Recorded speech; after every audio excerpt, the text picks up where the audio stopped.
ketika Nabi Sulaiman diutus, ya, Ifrit ini menjadi kuli bangunan, ya, untuk Nabi Sulaiman. Apa tugasnya? Dia menyelam ke dasar laut, ya, mencari mutiara-mutiara, mencari batu-batu berharga, kemudian itu yang digunakan untuk menghias istana, ya, Nabi Sulaiman.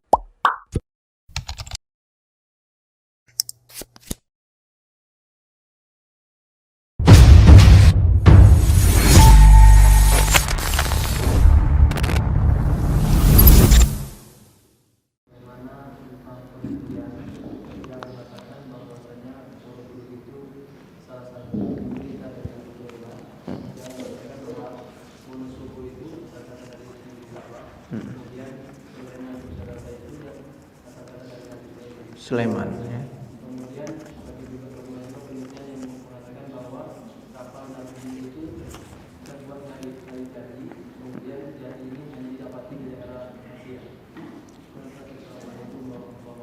Waalaikumsalam warahmatullahi wabarakatuh. Jadi ada penelitian, ya, yang menyatakan bahwa Nabi Sulaiman itu orang Jawa. Kenapa? Karena yang namanya berbeda sendiri di antara nabi-nabi itu adalah Nabi Sulaiman. Didahului oleh ya, SU, ya, Soeharto, ya. Siapa lagi? Sukijan, ya. Kebanyakan adalah dari Jawa. Sementara yang lainnya para nabi nggak ada yang didahului oleh SU, ya. Ya. Adam, Idris, ya. Cuma Nabi Sulaiman saja, ya, didahului SU. Ini menunjukkan, ya, bahwa Nabi Sulaiman adalah orang Jawa. Pertama dari nama, ya. Yang kedua, ya, Borobudur itu dikatakan bahwa itu adalah istananya Nabi Sulaiman alaihissalam, ya. Jadi pendekatannya adalah ada relief, ya, relief sesuatu yang terini di dindingnya itu, ya, tentang burung, ya, hudhud, ya, burung hudhud, ya, bukan burung but-but, ya. Iya, burung hudhud, ya. Burung hudhud, ya, yang ketika diperintahkan oleh Nabi Sulaiman untuk mengirimkan surat, maka ada di relief itu, ya, hudhud yang sedang membawa surat dan diterima oleh seorang putri atau seorang ratu, ya, di reliefnya itu, ya, digambarkan. Ini juga menunjukkan bahwa ini mengisahkan tentang kisah, ya, Ratu Sabah yang menerima surat dari Nabiullah Sulaiman alaihissalam. Kemudian kata-kata Sabah, maka yang paling banyak Sabah itu ada di Indonesia, ya, Wonosobo. Wonosobo artinya wono itu apa? Ya, hutan Sabah, ya. Kemudian paling banyak, ya, di sini daerah, ya, Sabah, ya, Sabah Bernam, Sabah apa lagi? Ya, banyak Sabah, ya.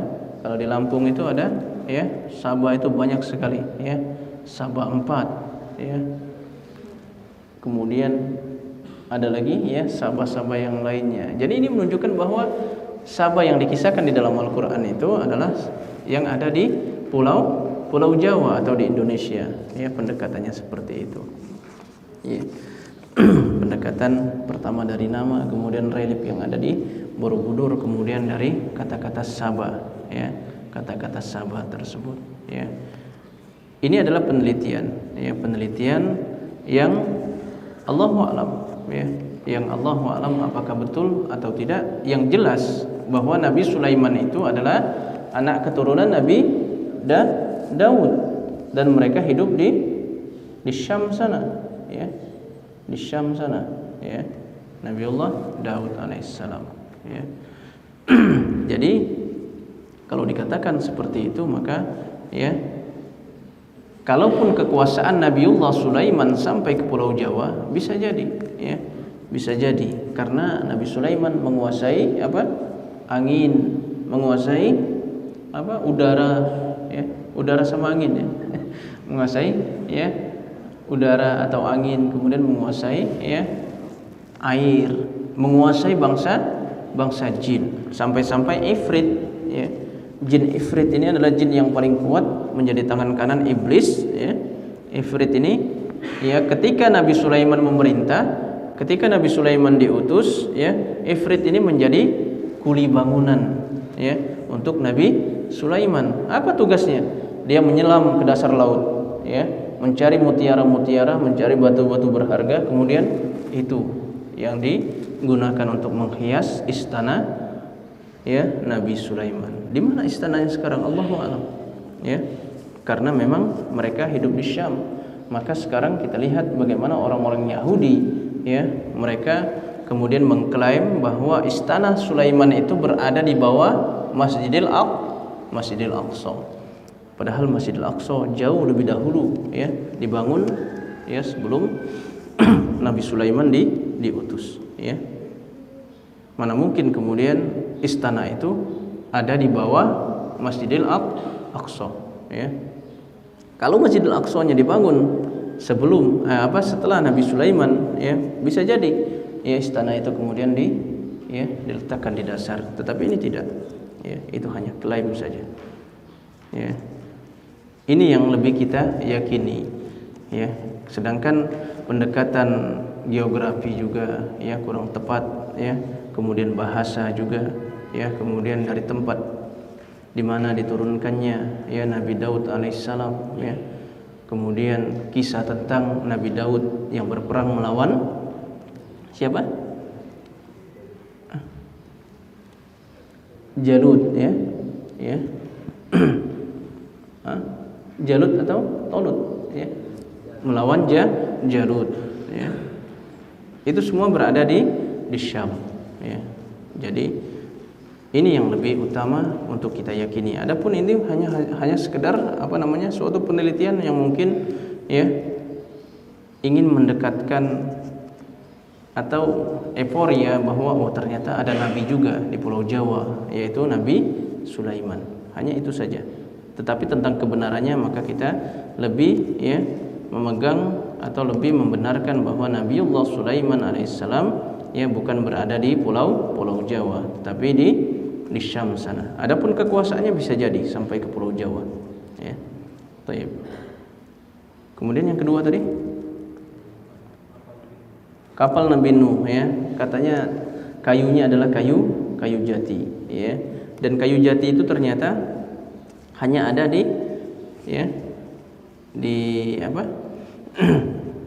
Asia Tenggara khususnya, ya. Allahu a'lam, ya. Apakah kemudian Nabiullah Nuh alaihissalam mengambil kayu-kayu jati tersebut, ya? Karena dalam kisahnya Nabi Nuh alaihissalam ini, ya, meletakkan, ya, atau membuat perahunya itu, bahteranya itu di atas bukit, ya, di atas bukit, jauh dari air, ya. Udah jauh dari air juga di atas bukit, ya. Dan kita ketahui bahwa dahulu, ya, Jazirah Arab itu, ya, penuh dengan kayu-kayu, ya, penuh dengan kayu-kayu.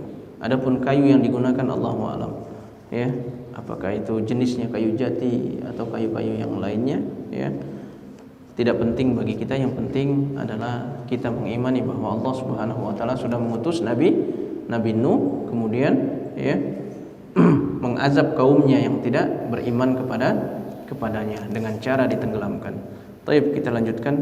Afwan mau nanya Ustadz, apakah hukum mengangkat jemuran di malam hari? Kenapa ini lagi?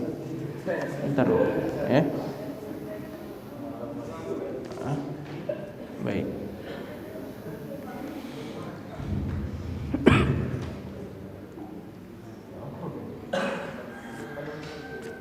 Bukan, ini yang baru, ya. Kenapa ada lagi yang mengangkat jemuran di malam hari, ya?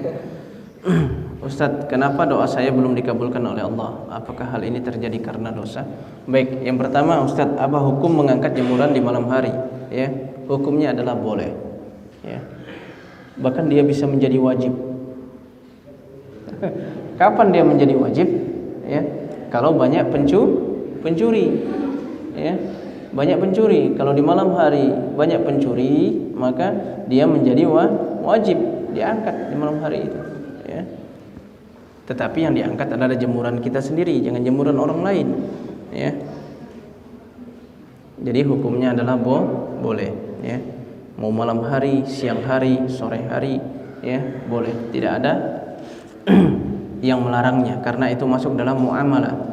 Ya, al aslu fil muamalah ya jaizun ya atau mubahun. Hukum asal dari muamalah itu adalah mubah, boleh ya.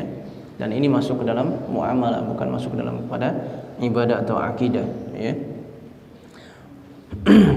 Ustadz, kenapa doa saya belum dikabulkan oleh Allah? Apakah hal ini terjadi karena dosa? Banyak faktor ya yang menjadikan doa itu belum dikabulkan oleh Allah Subhanahu wa taala. Ya. Jangan tanyakan kepada rumput yang bergoyang, dia tidak akan bisa dan tidak akan mampu untuk menjawabnya ya. Doa belum dikabulkan itu kadang-kadang ya Allah Subhanahu wa taala senang mendengar doa seorang hamba ya.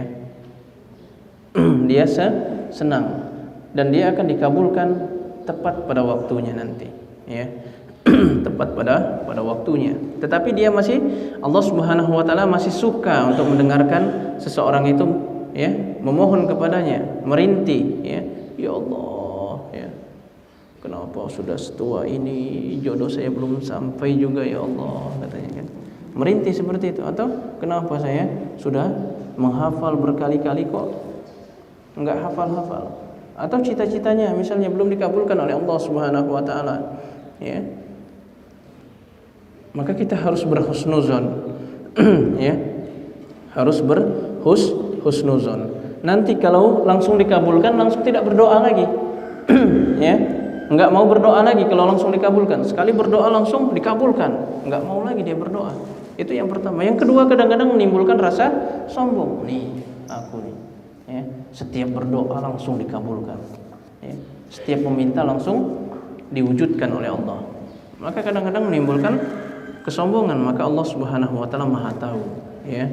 Dia menghindarkan itu. Yang pertama, Allah Subhanahu wa taala suka, senang dengan ya permohonan kita ya, dengan rintihan kita, doa kita. Yang kedua, kalau langsung dikabulkan kadang-kadang kita berhenti berdoa ya. Kalau dikabulkan terus kadang-kadang kita menjadi sombong. Dan bisa jadi juga ya belum dikabulkan dikarenakan terhalang oleh dosa kita.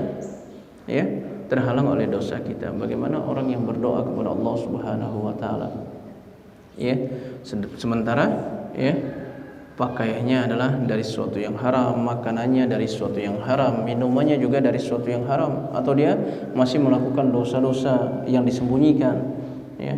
Ada dosa-dosa yang disembunyikan yang kita ini tenang-tenang saja karena tidak diketahui orang lain. Tetapi kalau diketahui orang lain maka kita akan menjadi malu ya. Ada, bisa jadi Allah Subhanahu wa taala ingin agar kita introspeksi diri ya. Banyak hal, tetapi kita tetap harus berhusnuzon kepada Allah, karena Allah indaz zannil abdi. Sungguhnya Allah itu sesuai dengan ya prasangka hambanya. Maka kita berprasangka baik. Oh, ini kalau belum dikabulkan, mungkin Allah Subhanahu wa taala ganti dengan sesuatu yang lebih baik. Oh, kalau belum dikabulkan, mungkin Allah Subhanahu wa taala tunda ya sampai betul-betul kita sanggup dan mampu untuk ya mengemban amanah doa yang kita ya mohonkan kepada Allah tersebut. Oh, kalau belum dikabulkan bisa jadi ya Allah Subhanahu wa taala hendak menggantinya nanti di akhirat. Jadi seperti itu. Tetap kita harus berhusnuzon kepada Allah. Baik, afwan mau nanya di luar tema kajian hari ini Ustaz. Apakah bisa melihat hantu itu adalah gangguan jin? Sebab saya memiliki saudari yang sebelumnya tidak bisa melihat hantu, namun setelah dia menginap di asrama yang terkenal angker, setelah itu dia bisa melihat hantu. Dan jika benar itu gangguan jin, bagaimana cara menyembuhkannya? Iya, itu adalah jenis gangguan jin ya. Kalau orang bisa melihat jin ya, padahal Allah Subhanahu wa taala sampaikan bahwa ya kalian ya mereka bisa melihat kalian dari tempat yang kalian tidak bisa melihat mereka. Tiba-tiba dia terlihat ya. Oh, di samping kamu ini ada yang mengikuti dan lain sebagainya. Maka ini adalah gangguan jin. Ya. Bagaimana cara menyembuhkannya? Ya. Yang pertama dibersihkan segala sesuatu yang mengandung kesyirikan. Yang kedua baru diruqyah. Ya, dibersihkan dulu segala sesuatu yang mengandung kesyirikan. Ya, bisa jadi dia mengganggu itu karena memang ada media yang menjadikan jin itu bisa mengganggu, ya, pakai azimat, pakai sesuatu, ya, misalnya dia pakai apa, gelang, ya, gelang-gelang yang terbuat dari akar bahar misalnya, ya, akar bahar, diyakini bahwa akar bahar ini dapat menolak gangguan jin dan lain sebagainya, malah didatangi oleh jin, ya, jadi seperti itu. Baik, kita lanjutkan. Jika kita sudah bertobat terhadap suatu dosa, apakah dosa tersebut tetap akan dipertanggungjawabkan di akhirat nanti? Ya, kita bertobat kepada Allah, ya, dan dosa itu kemudian dihapuskan oleh Allah Subhanahu Wa Taala, atau dosa tersebut, ya, atau taubat kita diterima oleh Allah Subhanahu Wa Taala, maka, ya, bisa jadi kita akan dihisab dengan hisab, ya, yasiro. Hisab yasiro itu tidak akan ditanya secara detail, ya, tentang dosa-dosa kita, ya. Karena kalaupun diungkapkan hal tersebut oleh Allah Subhanahu Wa Taala, yang pertama kita akan menjadi malu, yang kedua kita akan menjadi takut, ya. Maka Allah Subhanahu Wa Taala tidak ingin menyiksa seorang hamba dengan rasa takut itu sendiri, ya. Karena kalau dia sudah tersiksa dengan rasa takut, ya, rasa takut itu sendiri sudah merupakan suatu siksaan. Ya, makanya orang yang mendapatkan azab kubur, di samping dia mendapatkan, ya, azab atau siksaan secara fisik, maka dia diperlihatkan setiap, ya, pagi dan sore di mana tempatnya nanti di neraka. Maka dia makin menjadi takut. Baru diperlihatkan aja, nih tempat ente nanti di neraka, ya, diperlihatkan pagi dan sore hari, ya, setiap hari. Maka dia berdoa, ya Allah, jangan sampai kiamat segera datang, ya. Jangan engkau jadikan kiamat itu cepat, ya Allah. Tunda. Sementara orang yang mendapatkan nikmat kubur, dia diperlihatkan tempat, ya, tinggalnya nanti di surga. Diperlihatkan gambaran surga, pohon-pohon yang indah, istana yang nyaman, besar, yang mewah, kemudian, ya, ditemani oleh teman-teman yang cantik jelita, ya, tampan, rupawan, ya. Maka dia mengatakan kepada Allah, ya Allah, percepatlah kiamat, ya. Karena kalau kiamat terjadi, maka, ya, alam barzah itu selesai, ya, alam barzah itu selesai dan akan pindah ke fase berikutnya, itu di padang mahsyar, ya. Jadi kalau kita bertobat, kalau dosa itu, ya, kalau tobat itu diterima oleh Allah Subhanahu Wa Taala, maka tidak akan ditanya oleh Allah, sudah dihapus, ya. Tapi kalau tidak diterima oleh Allah Subhanahu Wa Taala taubatnya, maka tetap akan ditanya, ya, tetap akan ditanya. Maka taubatnya harus taubatan nasuha, ya. Ustadz, katanya jikalau seorang anak berpacaran, maka orang tuanya juga akan disiksa di akhirat nanti. Bagaimana misalnya orang tuanya sudah memperingatkan anaknya, namun anaknya tidak mau mendengar, apakah orang tuanya tetap akan disiksa di akhirat nanti? Ya, kalau sudah diberikan peringatan, maka tidak akan, ya, bukan menjadi tanggung jawabnya lagi. Sudah dimarahi, sudah diingatkan, bahkan sudah dikurung, tetap saja dia melakukan hal tersebut, ya, sudah diberitahukan tentang hal tersebut adalah tidak baik, akan merusak diri dan lain sebagainya, tetap saja dilakukan, ya, maka orang tua sudah terbebas dari kewajibannya untuk mengingatkan, ya. Dia tidak akan menanggung dosa dari anaknya tersebut, karena dia sudah melakukan tugasnya, ya, mendidiknya dengan baik, mengingatkannya. Dasar anaknya saja yang tidak taat.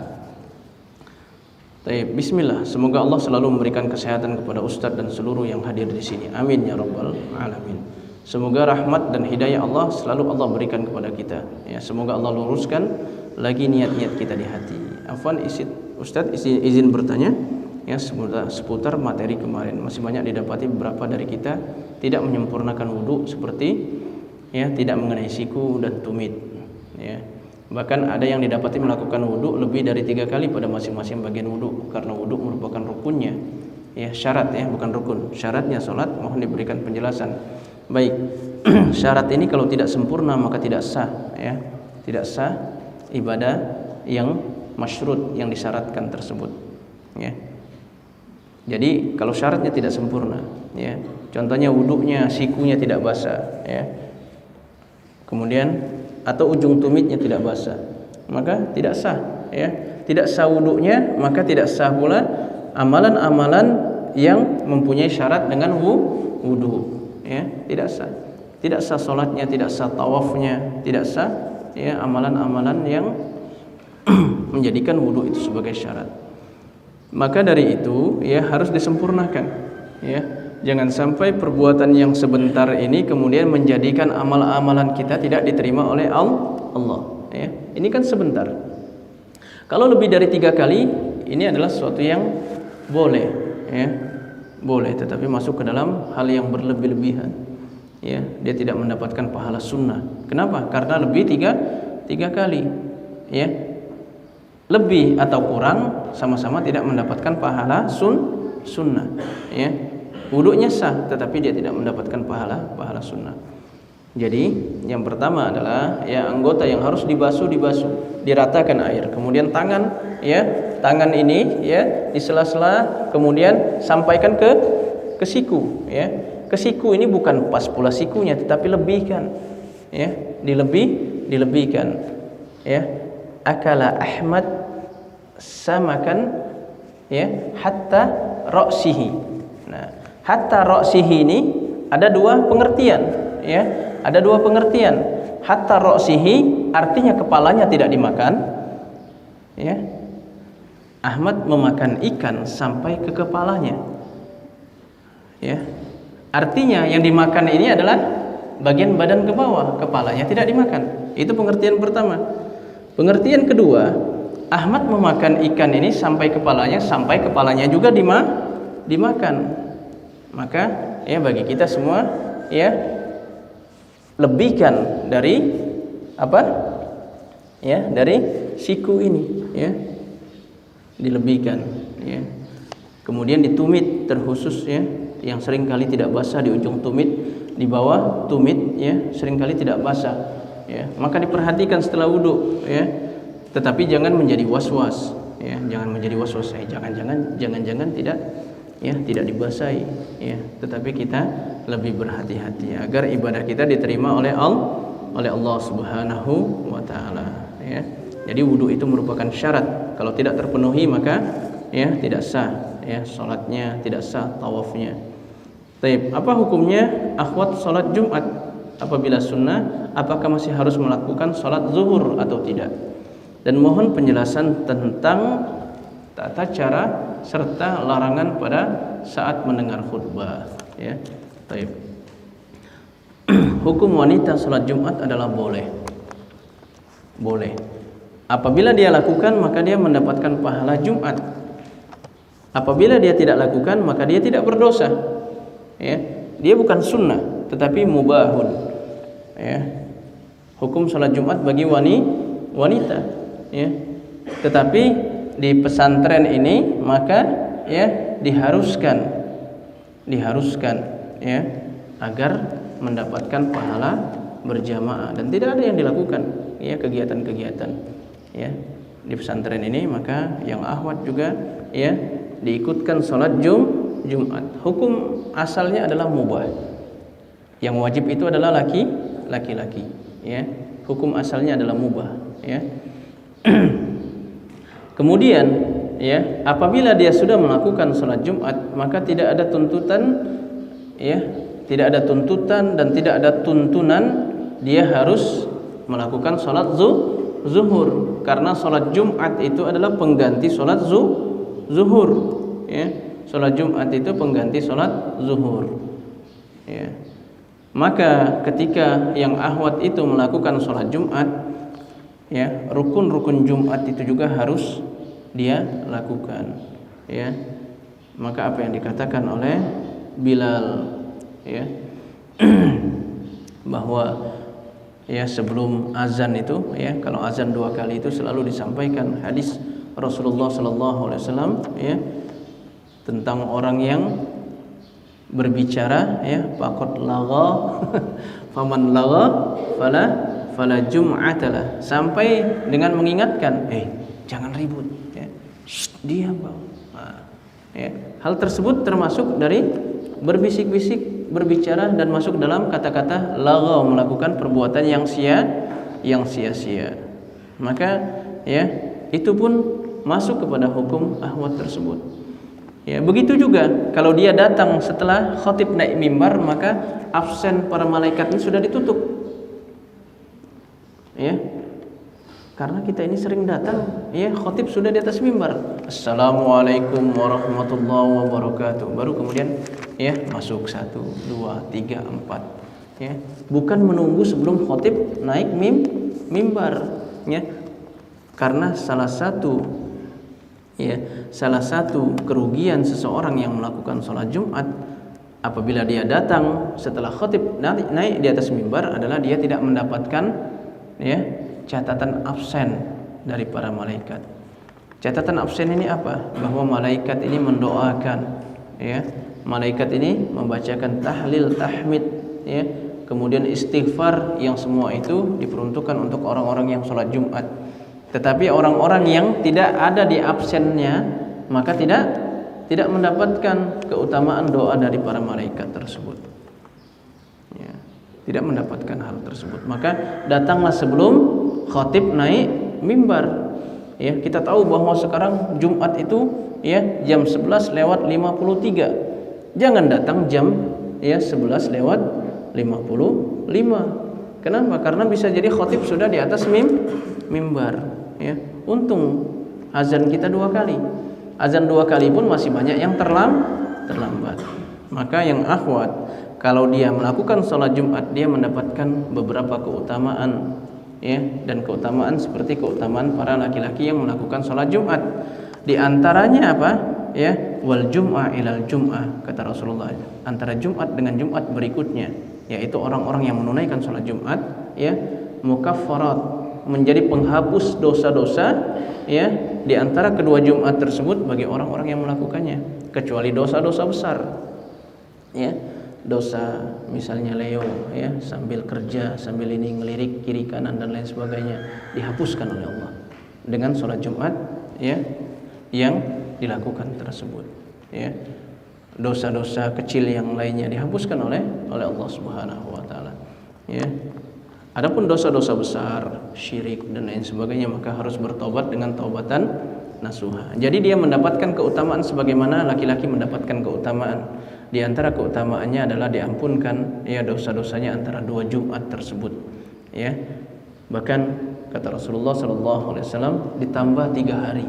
Artinya diampunkan dosanya selama 10 hari. Maka kalau dia melakukan sholat Jumat sepanjang tahun, sepanjang hidupnya, maka dia diampunkan terus dosa-dosanya.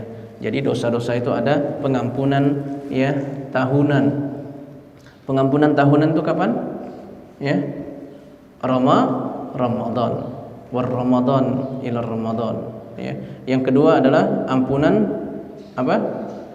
Ampunan mingguan, ya, atau pekanan, yaitu antara Jumat dengan Jumat. Yang ketiga adalah ampunan, ya, antara sholat yang wajib dengan sholat wajib berikutnya, diampunkan kalau kita menunggu sholat. Ya, setelah sholat zuhur kita menanti sholat asar, setelah sholat asar kita menanti sholat maghrib, ya, maka kita diampunkan oleh Allah Subhanahu wa taala dosa-dosa kita, ya. Allahu a'lam. Semoga bermanfaat. Masih ada? Sudah selesai, ya. Semoga bermanfaat. Kita lanjutkan lagi, ya, tentang kajian kita beriman kepada para nabi dan rasul pada minggu yang akan datang, ya. Kita tutup dengan doa kafaratul majlis. Subhanakallah wa bihamdika asyhadu an la ilaha illa anta astaghfiruka wa atubu ilaik. Wassalamualaikum warahmatullahi wabarakatuh.